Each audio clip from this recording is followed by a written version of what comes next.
critical skill that we have to have related to special purpose frameworks is the ability to translate from the cash basis of accounting to the accrual basis of accounting, which is interesting because that skill is also important in reverse.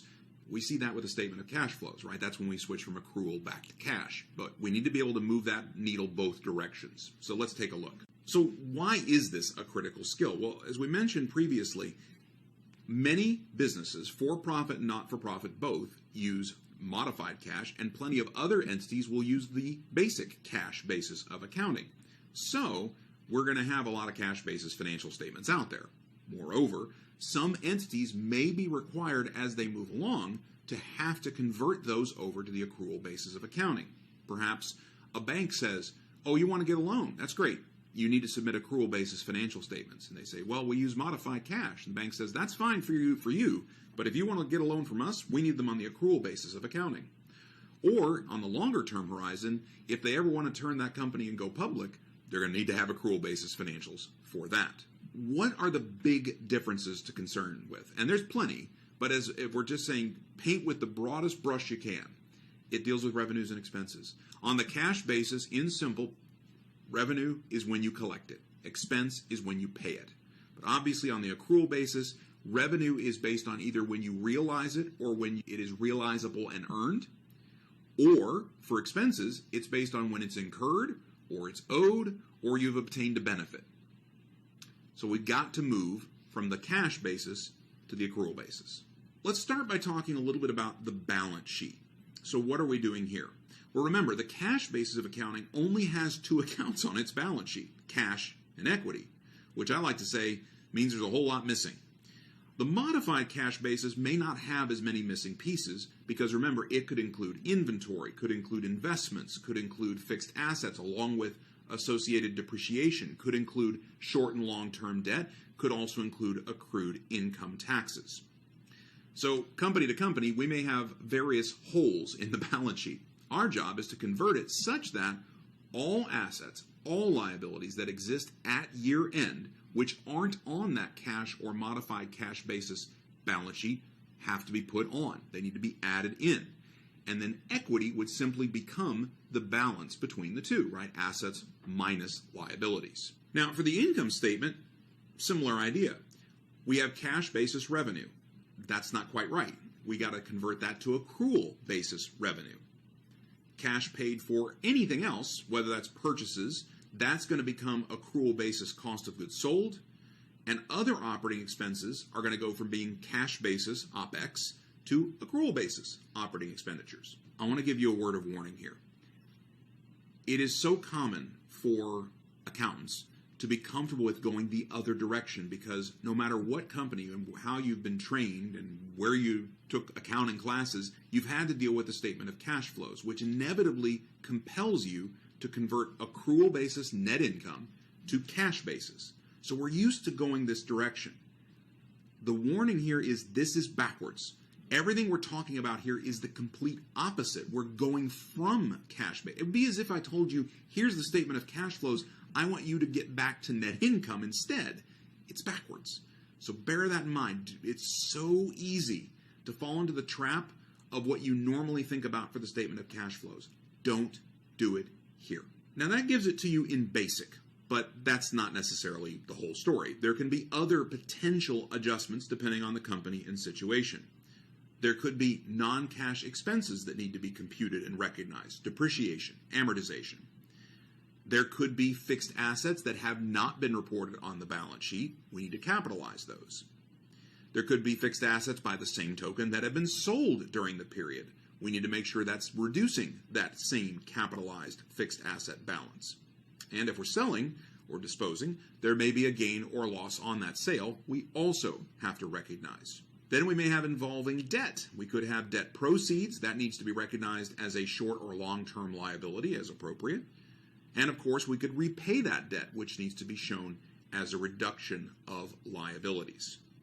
As we mentioned earlier, if we're talking modified cash, some of these may not be necessary because they already include those elements in their modified cash financials. But if we're dealing with a true cash basis, entirely possible every single one of these is going to need to be dealt with.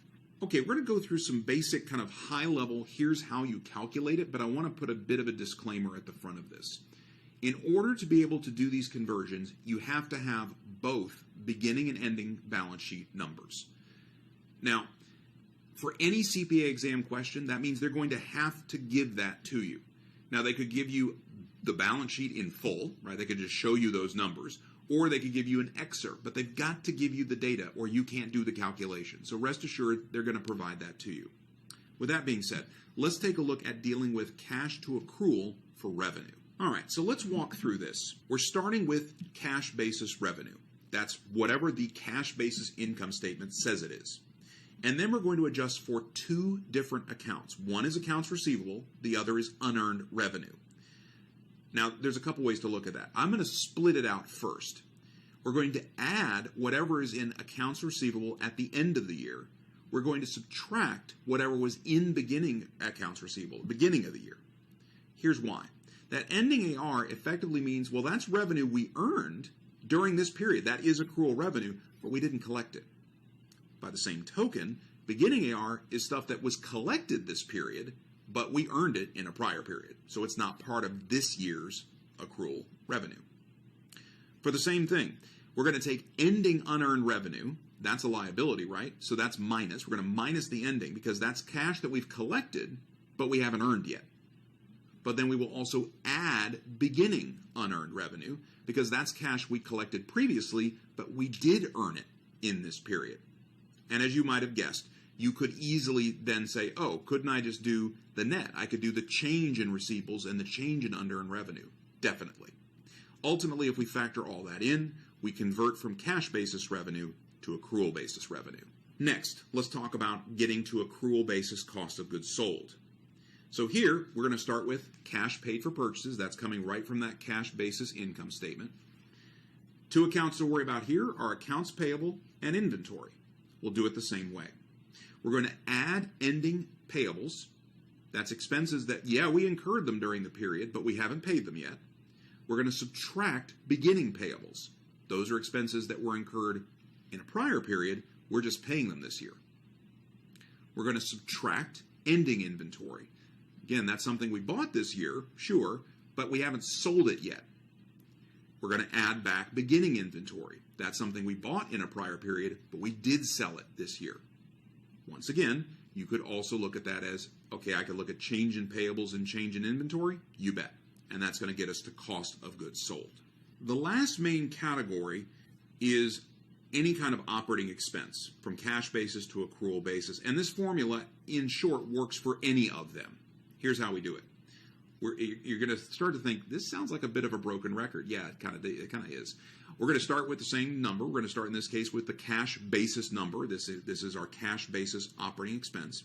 And once again, we're going to factor in potentially two accounts, depending on what the expense is. There may be an accrual of that expense, so the relevant accrued liability, and or there could be a related prepaid expense for that expense account. And then we're going to do the exact same thing. We're going to add the ending accrual because that's incurred at this period but didn't pay it. Subtract beginning accrued liabilities, incurred last period but now paid this period. We're going to subtract ending prepaids. That's, we paid it this period, but it's not been incurred. It's not going to benefit us until a future period. And we're going to add beginning prepaids.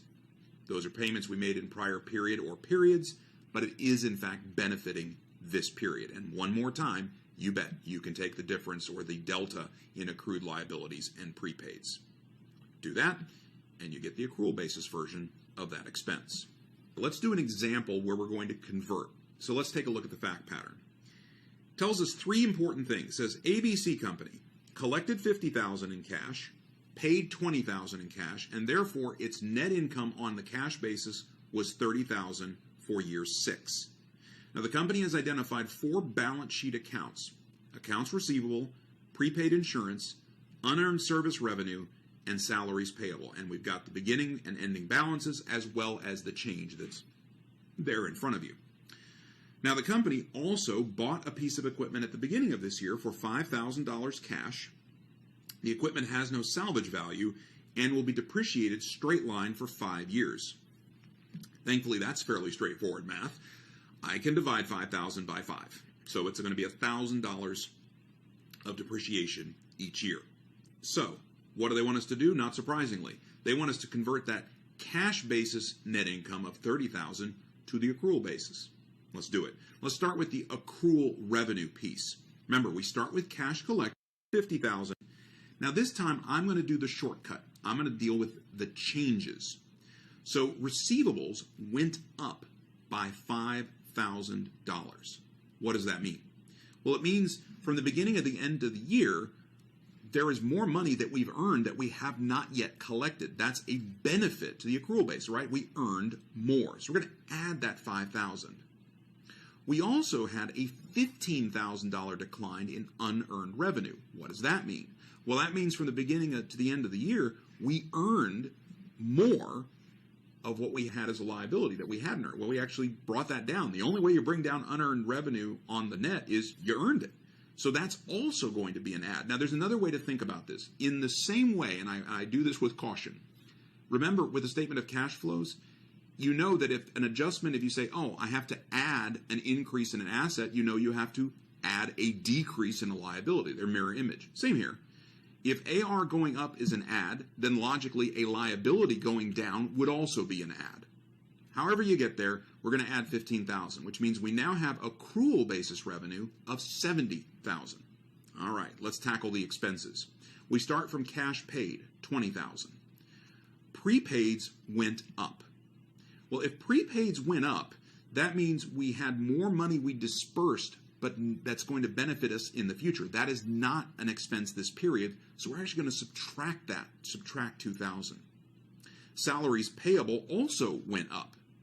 Well, that means we have incurred additional salary we haven't paid yet, but that is an expense this period, so that's going to be an add. Again, look at what happened there. An increase in an asset was a minus $2,000, but an increase in a liability was a plus, in this case plus $4,000. And it'd be nice if that was all. It's not. What else is in that cash paid number?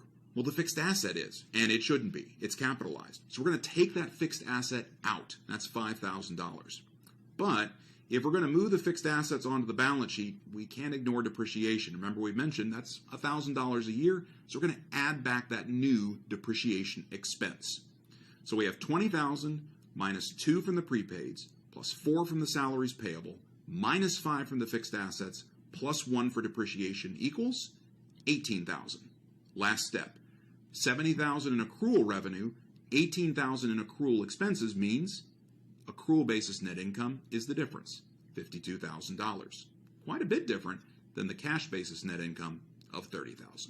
All right, folks, you got what you need. Now you have the roadmap to dealing with questions that ask you to move from the cash basis back to the accrual basis. One last time, don't forget, this is completely backwards to the statement of cash flows process. Bear that in mind and watch carefully when facing questions like this one on the exam. We'll see you on the next one.